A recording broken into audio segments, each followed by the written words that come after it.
Hey, welcome back to Twin Cities Live. Okay, did you know that more than 1 in 4 Americans report getting sick on vacation? You use a vacation day and then it's a sick day? Yeah, it's the worst thing ever.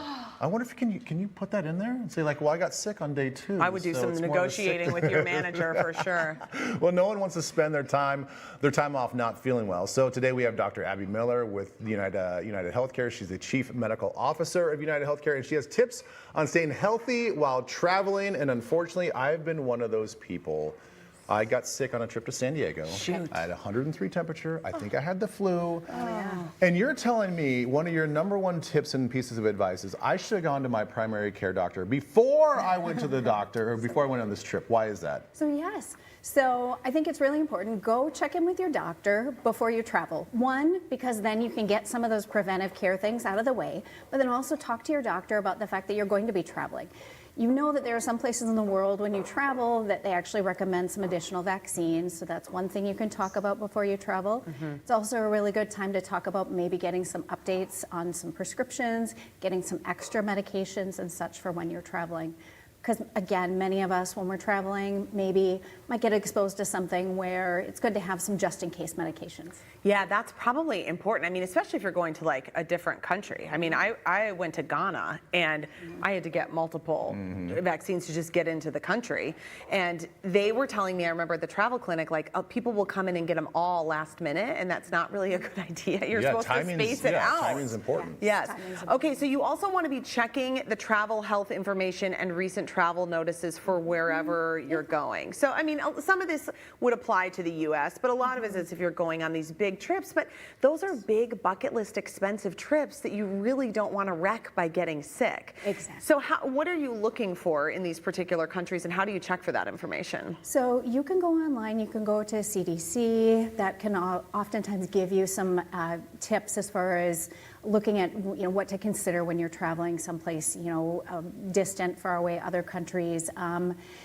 It'll be one of those too, thinking about the travel advisories might tell you about some, like we talked about, some vaccines that you might want to get before you travel to those places. It also might tell you as far as what sort of illnesses might be going around in those areas right now. So you were talking about getting flu while you were gone. So we know that flu is one of those that travels around the world. So thinking about those things ahead of time. Yeah.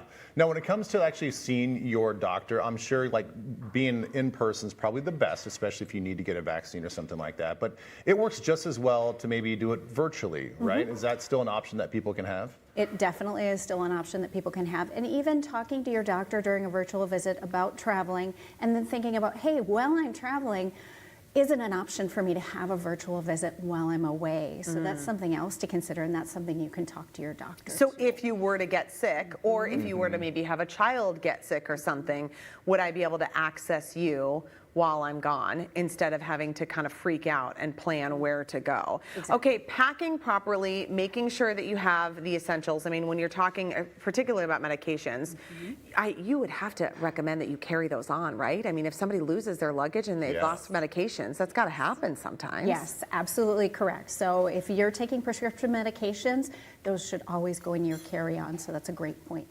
Other things to think about when you're traveling, and I always bring sort of a travel kit. So inside my travel kit, I always have some over-the-counter pain relievers, so think like Tylenol, Advil. I always bring a little bit of an antihistamine, so maybe like some Benadryl, something like that. I always tend to bring bandages. I bring an antibiotic cream. I also tend to bring a little something for stomach upset as well. Yep. So those tend to be always in my travel kit, along with the all-important sunscreen and bug spray. Oh my gosh.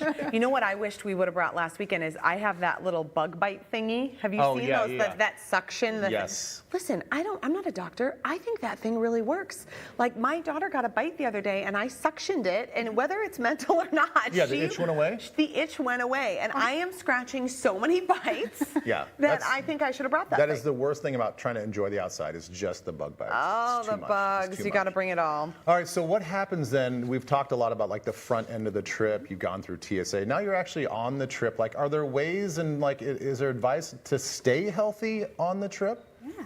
So that's another great point. So as you're on your trip, some things to think about. Staying active when you're on your trip. You know, most of us when we're traveling, we do have some different activities and such planned. And so just making sure that you're staying active on your trip, staying hydrated while you're on your trip, especially if it involves plane travel. We know that the air on planes can be very dry.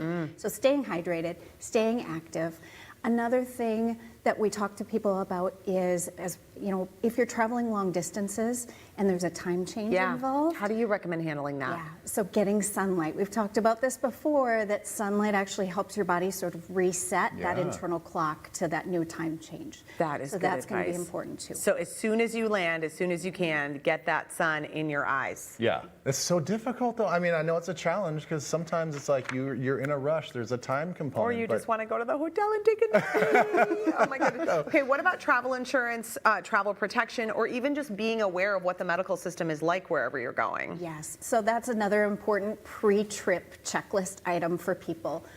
Call the number on the back of your card or check with your health plan's website about what your coverage entails if you're traveling. So if you're going out of state, that's usually not as much of an issue, but certainly if you're leaving the country, you definitely want to call and double check. If you find out that you don't have coverage outside of the country, consider purchasing some type of travel insurance. It's usually fairly cost effective. And again, it's just that extra peace of mind. Yeah, so when you go, you know I where wanted to go back to the packing part of this. If you have a prescription for something, not an over-the-counter situation, do you always need to have a doctor's permission slip for TSA? Like, is that something that's required, or is that just something nice to have in your back pocket? Not that I know of. Not that I know of. Probably has a little prescription on it. Yeah, and I will say also too that if your prescription is a liquid, you don't have to worry about the liquid rules. Yeah. That's another the thing 3 or that's 4 important. ounces or That's something good like to that. know. Yeah. All right, Dr. Miller, thank you. We know you have an exciting trip coming up, so good luck with that. Yeah, Very have fun. good. Be safe. Okay, for more information on health and wellness, please visit uhc.com. We have that linked up on our website. All right, coming up next on Twin Cities Live, reporter Kristen Halbrook takes us to a new Blueprint service in Chaska. Check it out. Cool. Have you ever wanted to walk through your dream home before the build? Well, now you can. Coming up, I'll introduce you to a unique company that just landed in Minnesota.